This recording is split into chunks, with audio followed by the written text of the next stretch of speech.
Swayam Prabha. Digital India. Educated India.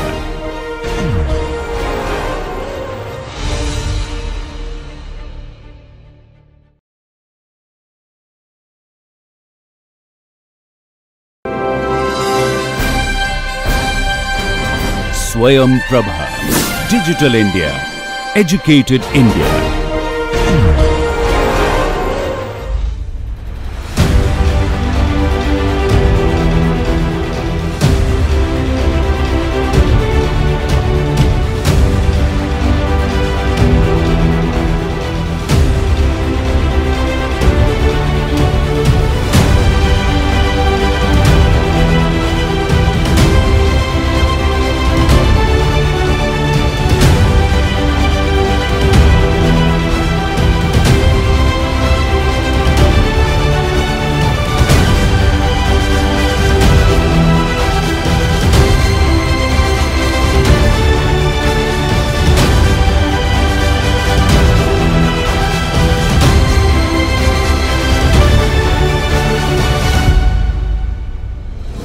Namaste.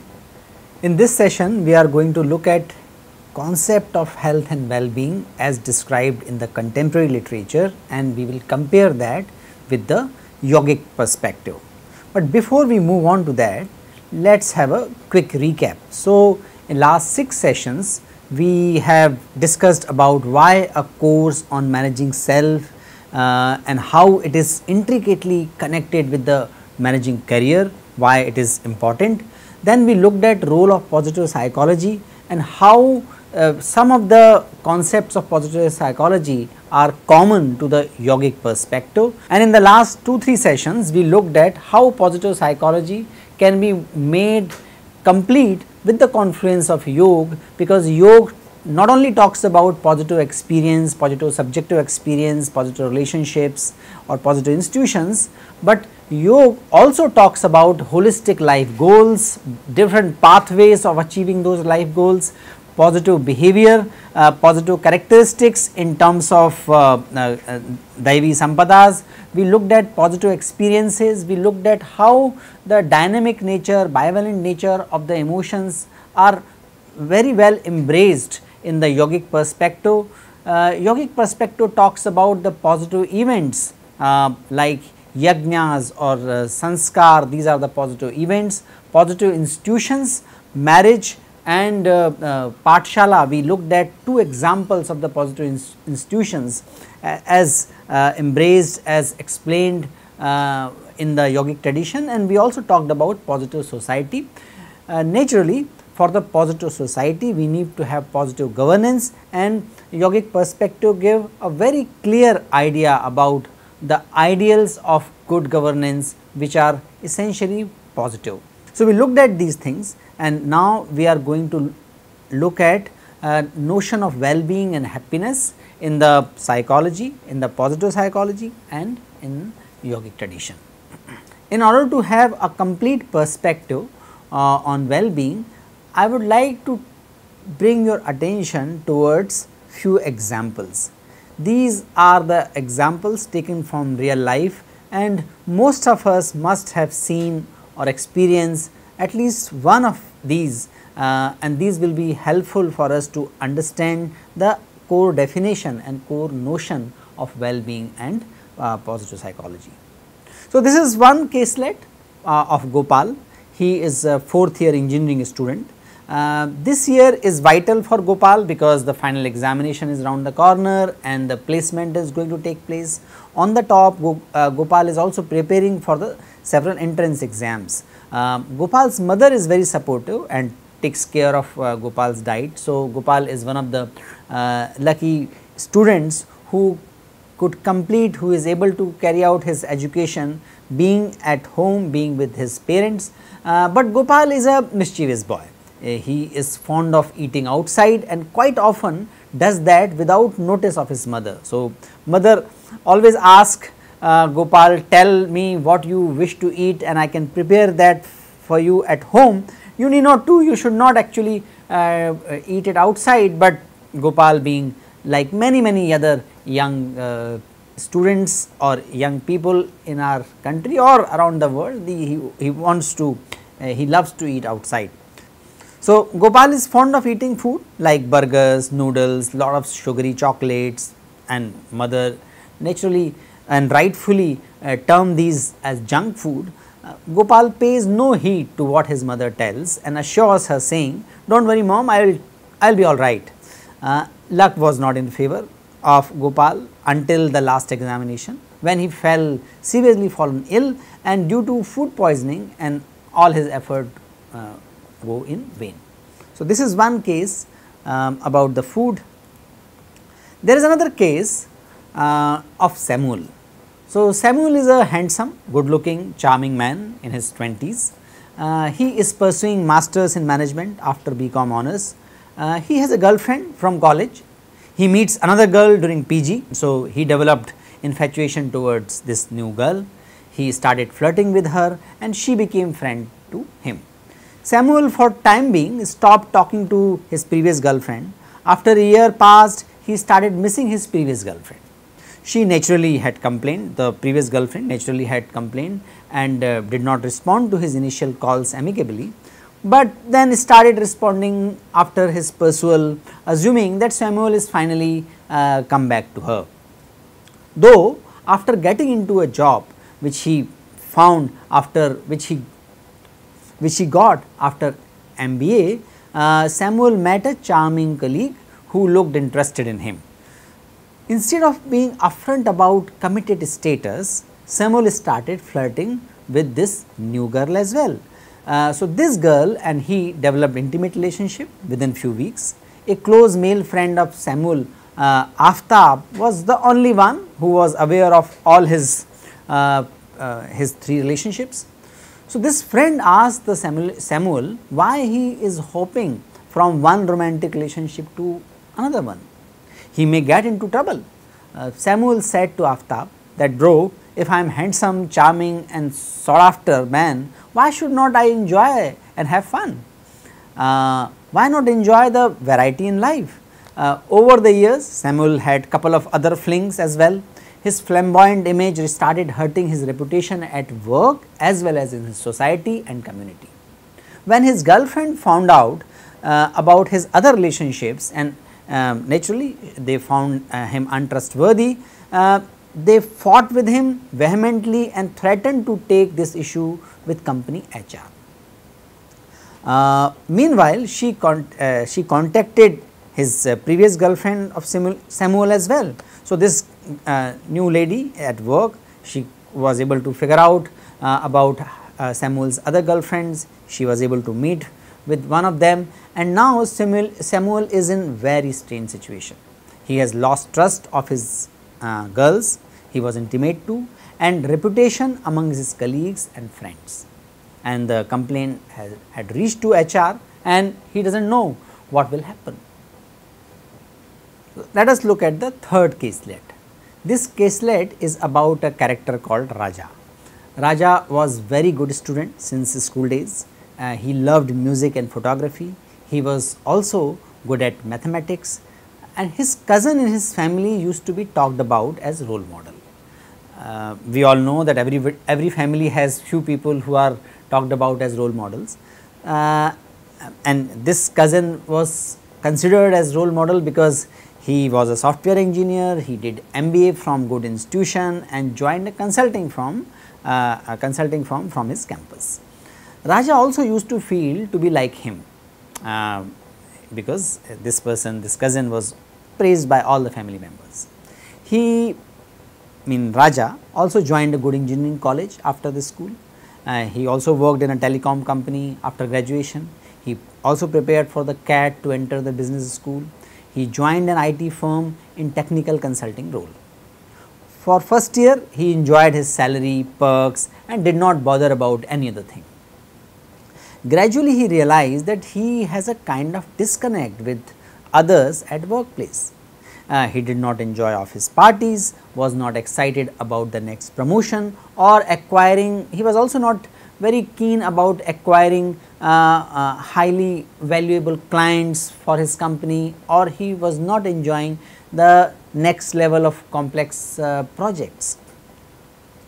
What he used to look forward to was only Sunday trips of birding, the people who were birding ornithologists who actually fond of birding.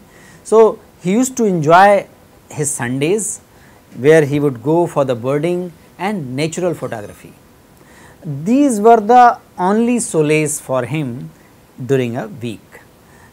He actually dragged in similar kinds of job till he was in 30s. So, he left one job, joined another company, remain excited for a few weeks or maybe months, and then again he his dislike about these kind of technical jobs surfaced. Most of his friends are not from the workplace, not from his profession, but from the birding group. With changing technology so fast, he is constantly stressed out for his performance, because if you do not enjoy, then you do not improve regularly. He cannot leave the job because he had already acquired loans to purchase a house. His lifestyle was such there which demanded that much earning and family, and over the years every morning he drags his feet to office, and once upon a time the kind of jobs and the kind of money he used to aspire for has these things became a kind of grudgery to him. So, if we look at these three cases, what is common in these three cases? The matters in these caselets were about food, sexual intimacy and social recognition. All three are otherwise considered important or rather synonymous to happiness. Individually, independently, food, sexual intimacy or social recognition are not bad things. So, all these cases are about these things only. But if we look at consciously, these three things which looked fun or which looked very attractive to begin with did not turn out to be so joyful as the time passed, and as our protagonist Gopal, Samuel and Raja actually indulge into these three much more than what they were supposed to do. So, if we look at these cases tell that lasting happiness and well-being is not only having enough of money, social recognition, social intimacy or food. Well-being seemed to be much more complicated issue than just having these things. So, that is why it is important to have a closer look to what actually well-being and happiness is.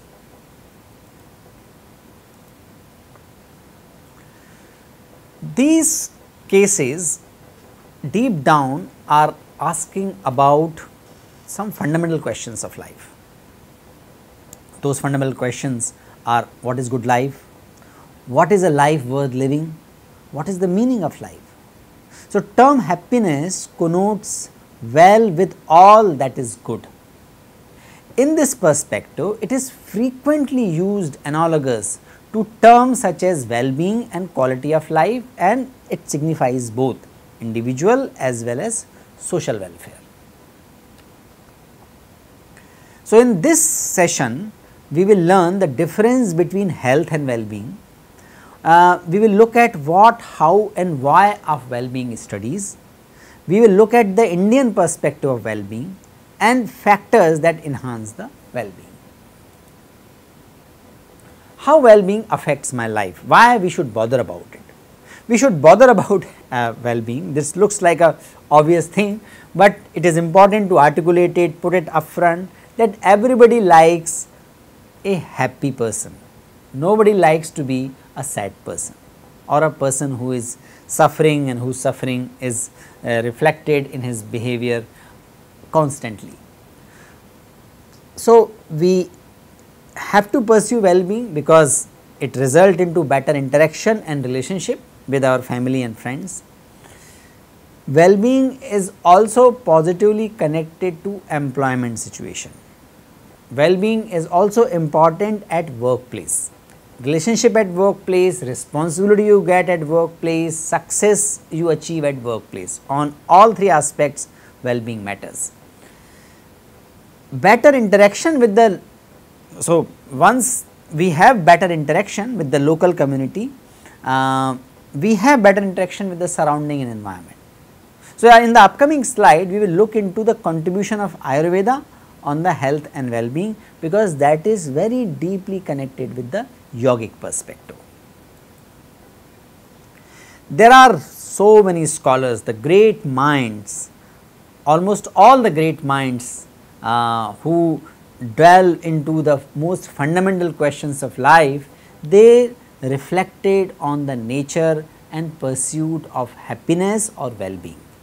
So, Democritus, he defined individual's own satisfaction with life. That means it is very individual perspective, it is very person specific perspective. One thing can be a matter of happiness and well-being for someone, same thing cannot be the source of happiness and well-being for another person. Plato, the great philosopher, for him happiness is the greatest satisfaction by satisfying the most intense desire. So, most intense desires are reflection of our way of being. When these are satisfied, happiness occurs in our life. Aristotle talked about eudaimonia. We discussed about eudaimonia in the previous sessions. Basically, it relates to leading life with most valued virtues. So, this kind of happiness is very different from the kind of happiness we draw by enjoying good food or having very valuable and attractive clothing or having intimate sexual relationships.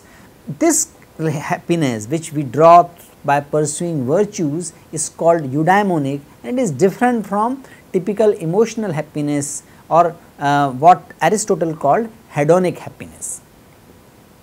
Epicurean also talked about the happiness.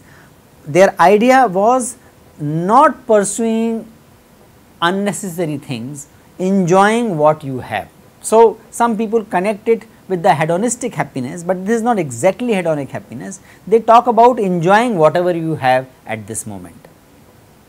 Stoicism is again a school of thought which was developed when the Greek civilization was enjoying the democracy. So, people used to reflect in the groups, there used to be debates, and one of the very important stream of the conversation during that time was Stoicism, which talks about, also very similar to what Aristotle talked about, virtuous road to happiness. So, then we know that first industrialization happened, then globalization happened, the market as a great force emerged into the society, and the market force defined happiness primarily in terms of the utility or in terms of the sense pleasure, which is very close to hedonistic pleasure or hedonistic happiness.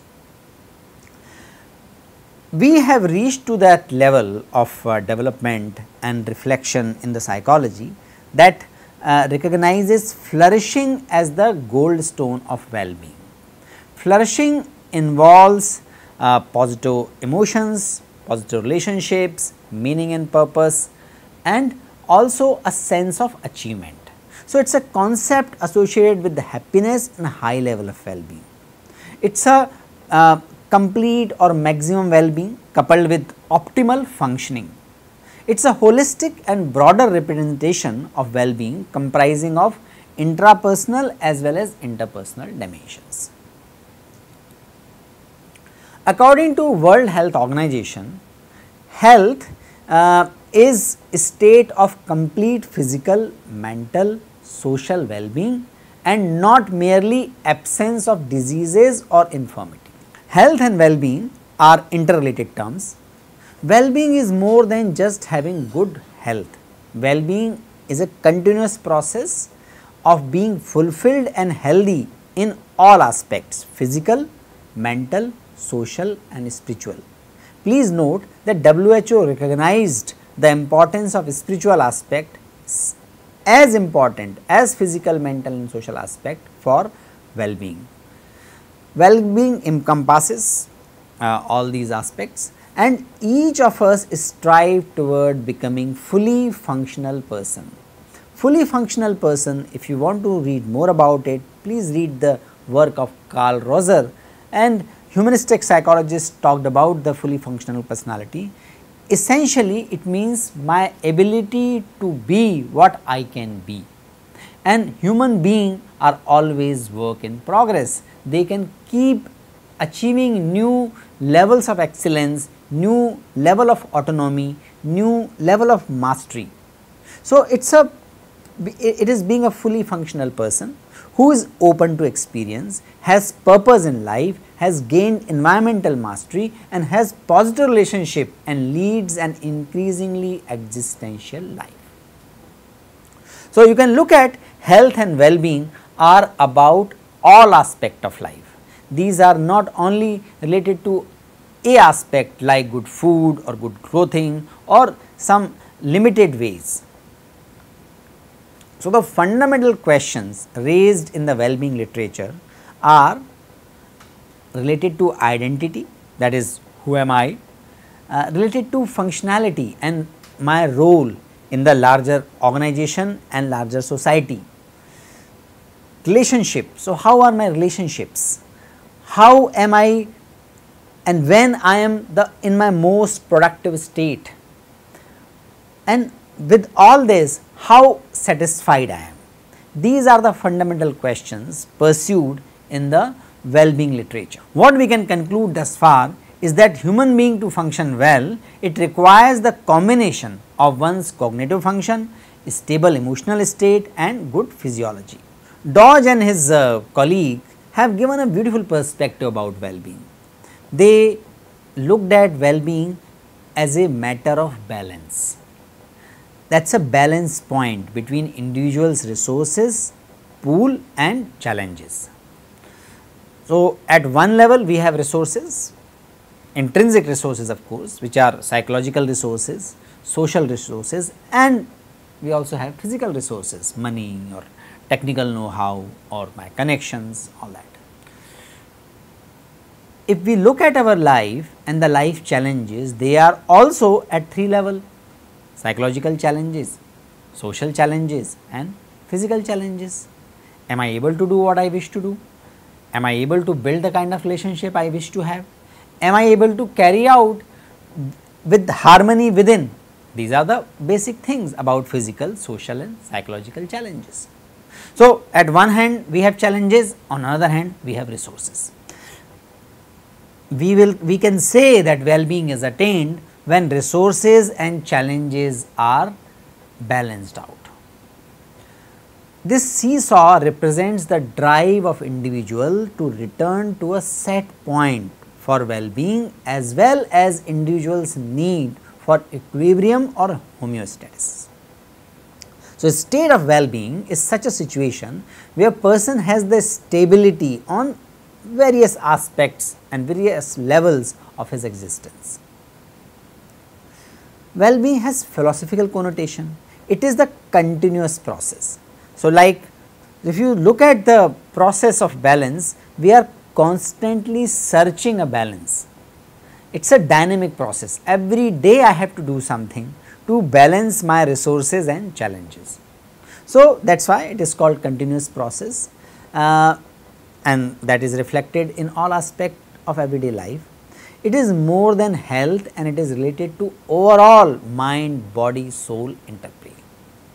So, this must be understood before we go further and talk about how we can attain that well-being. If we look at yogic perspective, based on the previous sessions, we can conclude that individual perspective of well-being is untenable in the yogic perspective. That means, one individual cannot attain the well-being. Individual well-being is always connected with his relationship or her relationships. So, my individual situation is intricately connected with the social situation, and yogic perspective talks about systemic perspective of reality, integrative perspective of reality and celebration of diversity. These three things make yogic perspective distinct from the positive psychological perspective. If I can remind you about this perspective, we discussed about systemic perspective of reality, not looking individual as a separate entity. Individuals form the family, family in turn form society, and society in turn form community or countries. So, there is no question about the struggle between person or family or individual and society, etc. So, we need to look at the integral perspective.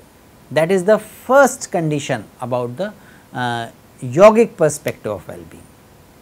Second aspect of yogic perspective of well-being is that it talks about an integrative view. That means objective aspect of life and so called subjective aspect of life are connected. How? We talked about four basic life objectives: artha, dharma, kam and moksha. Dharma is the invisible order, it is more subjective. Moksha certainly very subjective, very individual experience, but kam, consumption, that is an objective aspect, and artha, that is even more objective aspect, measurable aspect. All these four have to be balanced, and all this, both these objective aspect and subjective aspect actually influence each other. We also talked about Panchakosha. In the Panchakosha, Annamaya Kosh is very physical, much more objective than logic, rationality level, which is reflected in the Vijnanamaya Kosh. So, our physical body, mental body, pranic body, which is even more subjective, and that is considered to be connecting subjective and objective.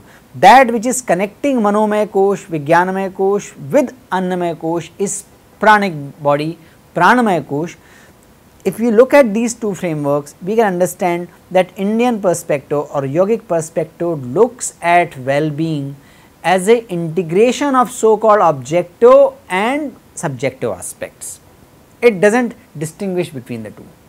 In fact, it is so integrated that even in the conceptualization of the positive society and governance, we looked at artha, rajya, governance, age, knowledge and sense control. All these are considered to be connected with each other. If we look at the Sankhya perspective, we will have detailed discussion on the Sankhya perspective. This beautifully enumerates how the most subjective fundamental energy or fundamental intelligence of the existence became more and more objective in the form of Tanamatras, then in the form of senses, in the form of the gunas and in the form of the Panchatattvas. So, subjective objective connect is well recognized, embraced, appreciated and pursued in the yogic perspective. And last but not the least, there is a great respect for the diversity. Individuals are diverse, different animals are diverse, even two cells of same plant of the same leaf are diverse, they are never very similar, exactly similar to each other.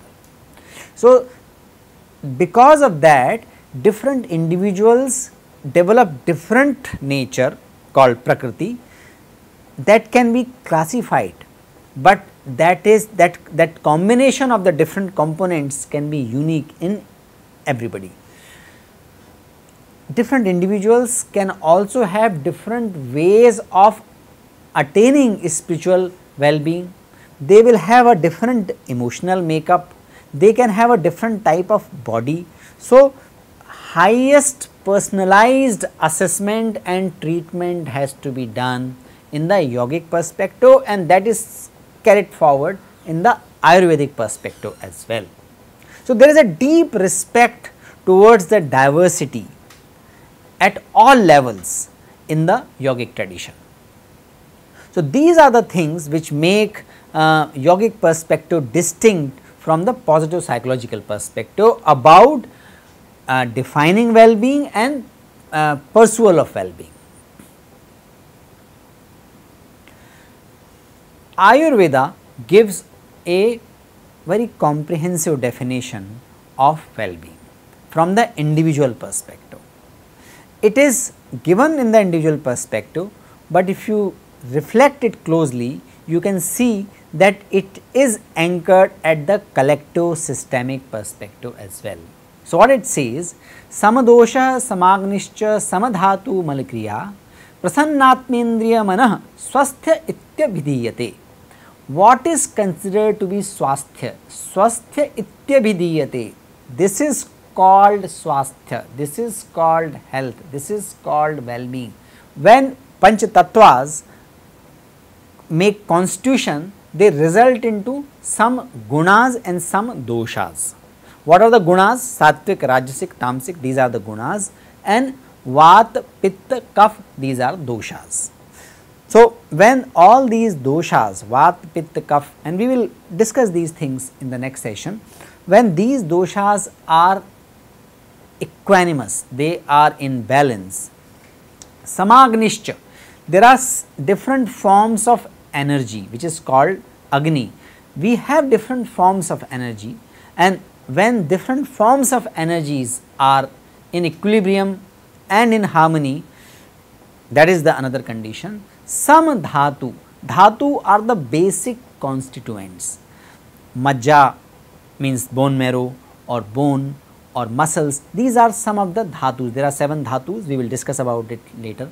So, when doshas, agnis, dhatu, these are in balance with each other. Malakriya, meaning the process of excretion, and excretion is not only done through the intestine, it is done through the cell at the cellular level as well, it is done at the skin level, it is done through many other excretion of the mucus from different parts of the body like eyes or ears. When these things are, when the excretion process is also going on as per the balance and as per the harmony with the other things, plus prasanendriya mana, when there is a sense of happiness, when the mind is fresh and full of bliss, that is the definition of swasthya. And why it is called swasthya? Swasthya meaning swa is sthit, swa means self, sthit means anchored. When I am enjoying within, when I am anchored in myself, then only I can enjoy within and without. You must have noticed, if you are in harmony within, then only you can enjoy your relationship outside. When you are in harmony within, on balance within, then only you enjoy going out, enjoying different places or meeting people.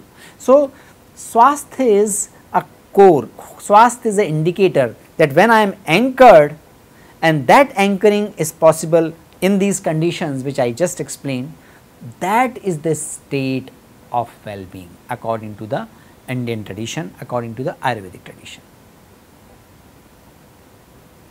So, in the normal state of equilibrium, they support the body, and when vitiated, they produce the disease. We are talking about doshas. So, doshas play important role in pathogenesis, diagnosis and treatment of the disease. Vat, Pitta, Kapha, these are the doshas as I mentioned. So, let us look at these components in more detail. In the normal state of equilibrium, doshas support the body, and when these are vitiated, they produce disease. These are called doshas because whenever there is a contamination, it is reflected in the doshas first. So, kapha prakriti kapha doshas or vata dosh or pitta dosh. Pitta dosh is related to the problem in digestion. Vata dosh is reflected in our ability to concentrate or the joint pains. Kapha dosh is reflected in the kaphas, in the undue mucus excretion from the in the nasopharyngeal area. So, doshas are the first thing to get disturbed. So, they play a very important role in pathogenesis and diagnosis as well as treatment and disease management. Man also moves from sattvic to rajasic or rajasic to tamasic. Rajasic is related to activity and tamas is related to inertness. Raj and tam, when they are properly balanced with activity, this state is called sattva. So, disturbance in these aspect of gunas result into lack of health or well-being. Dhatus in Ayurveda are correlated with the body tissues. For easy understanding, we can say these are the basic 7 building blocks of the physical body, and they are called rasa, rakta, mans, medh, ashti, majja. Let us look at doshas. The entire physiology and pathology in Ayurveda depend upon the status of 3 fundamental functional units in Sharir. What are the 3 fundamental units in Sharir? Doshas, dhatus, malas. These units or bioenergies, they control all functioning of body. So, among these 3 units, doshas are always first to get disturbed by various activities. If you have a change in the dietary factor, there is a fluctuation in season, time during the day, and my engagement with the work, my dincharya, which is my daily routine, or ritucharya, that is my seasonal routine, doshas are disturbed. Doshas are that which get disturbed first because of my diet or my dincharya or routine. There are 3 types of doshas. First is vata dosh. Vat is derived from word va, that means gati. So, anything related to the movement is related to vata dosh. There are some physiological, functional and physical trait associated with vata dosh, and there are some traits and psychological traits which are related to vata dosh.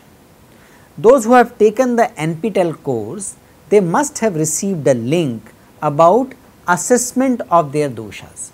So, by taking that assessment, which is developed by David Frawley, the great scholar, by looking at their assessment, they can understand whether they have more of vata dosh, pitta dosh or kapha dosh. So, let us talk about the vata dosh. Vata dosh is concerned with mode of movement within the body and therefore governs nerve impulses, circulation, respiration and elimination. This is responsible for maintaining sensory, emotional and mental harmony, and it facilitates mental adaptability and comprehension. So, if there is a vata dosh, people will find it difficult to concentrate on one topic. Classically, people with the prominent vata dosh have a thin body, low body weight and low bone structure. These are the physiological aspect. There are some psychological traits as well associated with vata dosh. These people having more prominent vata dosh are more creative, enthusiastic, fast and responsive people. They have a special drive to achieve goals in life. So, individual with the vata constitution is characterized by short memory, impulsive, they are shy, sensitive, and these things also make them little more distracted in comparison to other doshas from one subject to another. So, these are the general characteristic of vata dosh. Pitta dosha and the word pitta is derived from the root tapa, which means heat. So, this dosha is responsible for digestion, which is pachan, and parinaman, which is metabolism and digestion. So, pitta governs the process of transformation or metabolism by regulating digestion, absorption, assimilation, temperature associated with that, skin coloration and luster of eyes. Pitta regulates the digestion on mental and spiritual level as well. that is our capacity to digest impression, emotions, ideas, that also come from the pitta. So, dosha in the common term is considered as problems, or doshas are considered as drawbacks. No, in the Ayurveda, dosha are not considered as drawback, these are the basic constituents. These are called dosha because they are the first to show the contamination at physiological and psychological level, but they themselves are not the problems, they themselves are not the errors or drawbacks. These are there in everybody, not only in everybody, all the forms of being. So, medium or athletic build is the characteristic of the people having high vata dosh, and they are generally having medium height and delicate frame. There are some psychological characteristics associated with the people having more prominent vata dosh or vata prakriti, that is intelligence, courage and vitality. They are like, they come across as full of energy, courageous people, intelligent people who want to go to the depth of the subject, or the people in whom vata dosh is more prominent, they will have multiple interest from one topic to another topic, they can comfortably keep hopping.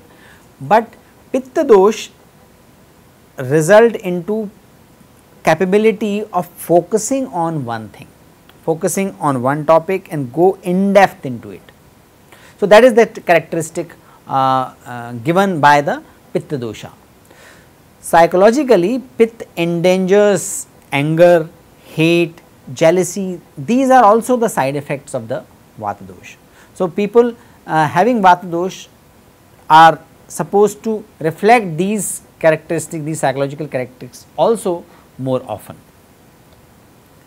Kapha dosha is a reflection of the bioenergy that is responsible for maintaining the proper water balance, hydration and moisture in our bodies.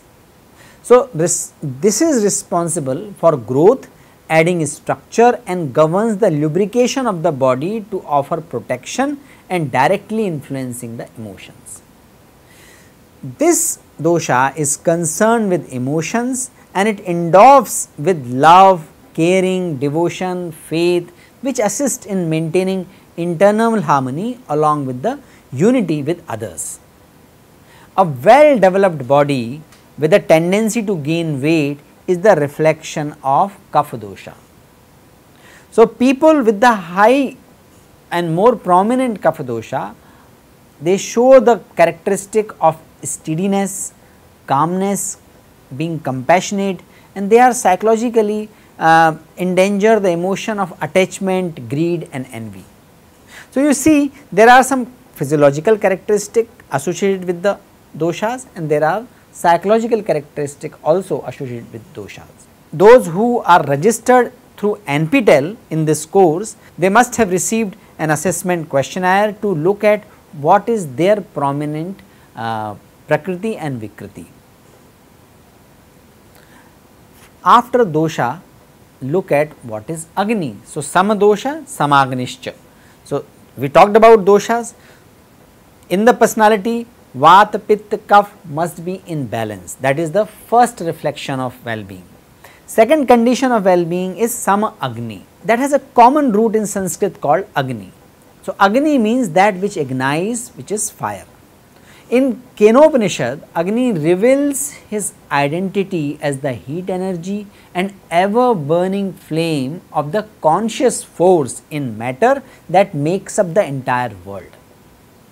Satpat Brahman, it proclaims Agni as the wisdom or discriminating power. In the yogic and Ayurvedic perspective, Agni is understood to be awareness, governor, nutrition and intelligence. What it means? Samagni means first thing is awareness, not only the mental awareness, each cell is the center of awareness. That awareness is governed by Agni. Each cell is conscious in itself as well, we all know that. These cells form the organs and systems. So, this is a system, the body is like a system.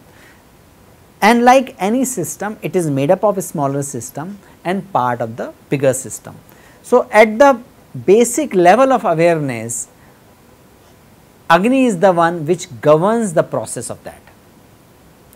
So, governor, it is a governor of digestion, assimilation, transformation of matter into energy. Agni also governs the structural and functional activities of all cells and tissues. So, it is a intelligence, it is a different kind of intelligence which governs or regulates the system at all levels. It is also related to nutrition of all body tissues. It is a neutralization of toxin also comes in its category.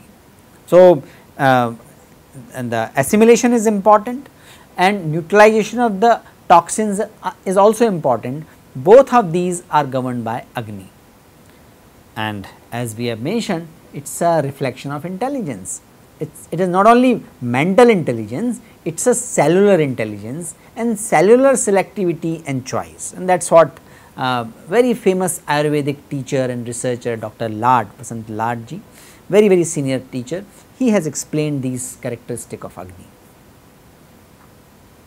There are different types of Agnis: Jatharagni, Bhutagni and Dhatwagni.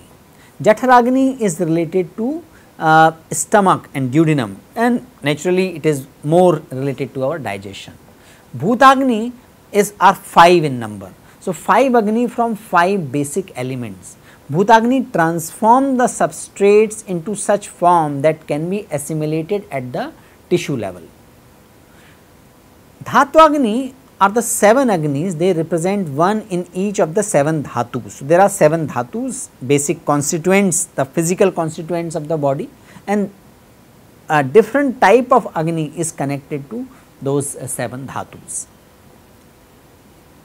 So, what are dhatus?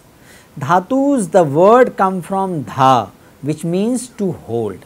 So, dhatus are the basic building blocks of the physical body, and these are 7 in numbers.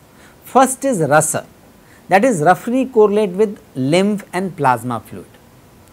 Second is rakta, that is dhatu in liquid state, and that is called prana or life.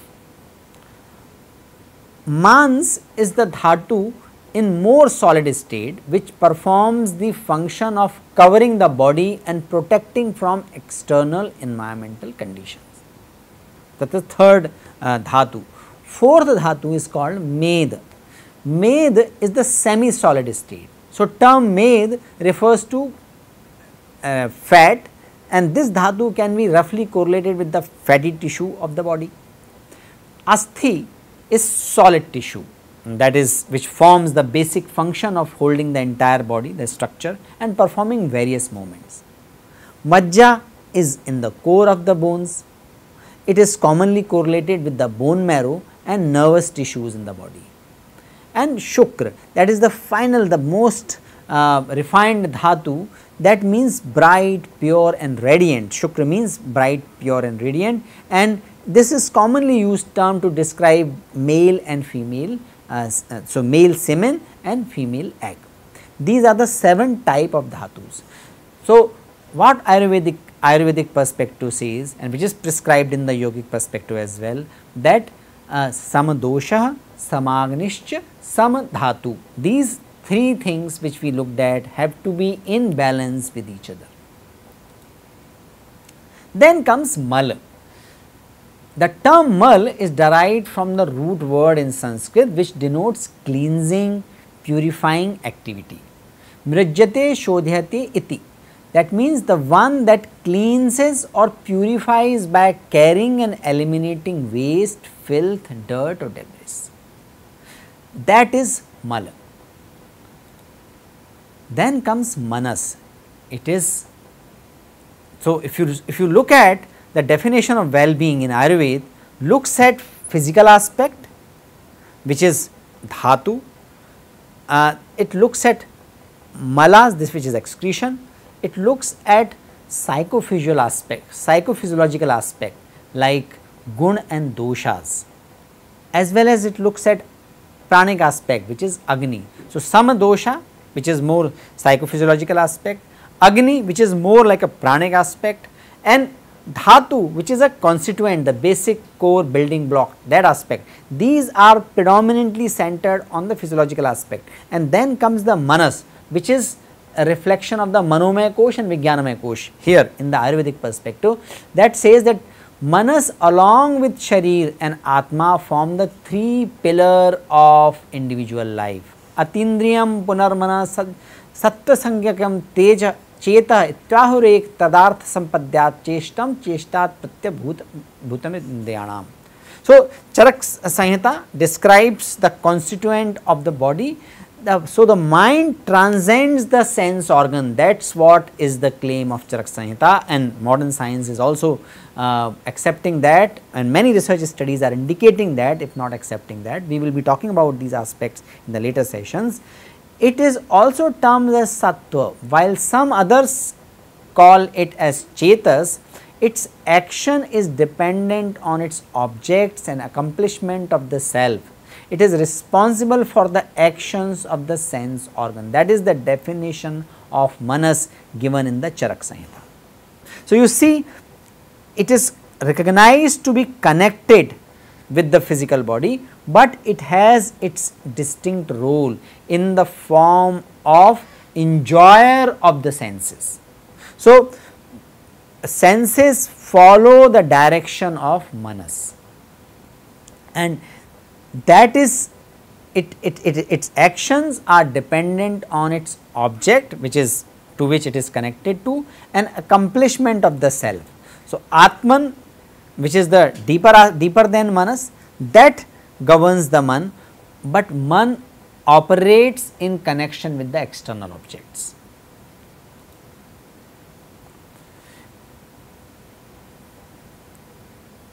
So, allegory given in the Katha Upanishad or Kathopanishad beautifully explains this aspect of self, and you can see the definition of health given in Ayurveda is in coherence with the concept of self given in Upanishad. What it says, Atmanam rathitam vidhi shariram rathamevatu. Vidhi means know this. Know the Atman as the consciousness, as the owner of the chariot. Shariram rathamevatu, and consider body as the rath, as the chariot. Buddhim tu sarathim, the charioteer is the buddhi, the sarathi. Manah pragrahamevacha, manas, which we just talked about, is the kind of rein which controls the senses. So, the horses are reflection of senses, Manas is the reflection of rein, Buddhi is the charioteer who is holding the rein and controlling the horses, and Atman, the sense, the consciousness, the self, that is the owner, and that is who give all the direction to the Buddhi and then Manas. That is the reflection of the human self given in the Kathopanishad. So, rider Atman is the innermost self, that is the true self, that is a pure consciousness. Chariot is the physical body, horses are the indriyas or sense forces, these are the conscious element of the mind body complex. Driver is the buddhi, the reason, the intellect, that holds the rein, the part of the mind body complex that controls voluntary action, the deliberative, rational, decision making part of the mind or soul, that is the driver, and rein, the manas, is the cognitive ability other than reason which control the senses. That is the notion of self. So, to be at the optimum level of well-being, it is not only to have strong senses, it is important to have senses which are under the control of the strong manas. Manas cannot control the senses without strong buddhi, and buddhi will go into the direction set by Atman or consciousness. And that completes the definition of well-being in the yogic perspective. Prasannatmendriya manah, individual having a strong mind which is not agitated with in adversity, one who is free from desire and who is devoid of attachment, fear and anger. That is the one sign of the highest possible well-being. Second, the person who is without selfish motive, who not overjoyed in the positive situation and disgust not in the adverse condition, and maintains a equanimous state and have a good mental well-being. On the contrary, a person who obtains possessions of pleasure which are beyond the ability and does not feel blessed with the things that is already with him suffer from mental sickness. So, this is beautifully explained by Guru Prasad ji in his book Concept of Health in Ayurveda. Health, well-being, happiness are beautifully covered in the Ayurvedic tradition, which are prescribed and which are accepted as it is in the yogic tradition as well. They talk about the bodily balance, balance of mind and a strong sense of identity, sense of self, which is not seeking only outside pleasures, which is enjoying within, and that is why it is devoid of attachment, fear and anger. So, this completes the definition of well-being. We need to reflect on what are my scores on Vata Pitta Kapha Prakriti questionnaire. I mentioned that questionnaire is sent to the people who are registered for the NPTEL course. That tells us how we can regain our balance, how we can maintain our balance. This questionnaire not only tells what kind of food you should avoid and eat, it also tells what kind of the mental agitations you are naturally subjected to, and once we are aware of it, we can control it, we can direct these mental tendency towards the productive goals. Because the disease occurs from three process: agantava, sharira, manasa, swabhavavikashcheti.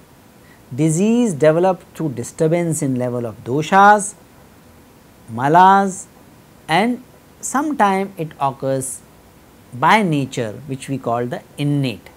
So, there are very few innate diseases. Most of the diseases are either agantava, means because of the external infections, sharira, when body is not functioning properly, manasa, when the mind is not functioning properly, mind is not controlled, regulated properly. If we look at our current status, most of the diseases apparent in the society are because of sharira and manasa. That is why we call it psychosomatic diseases, what we call the lifestyle diseases. These lifestyle diseases are the most prominent diseases in the current times, and these were well recognized in the Charak Samhita.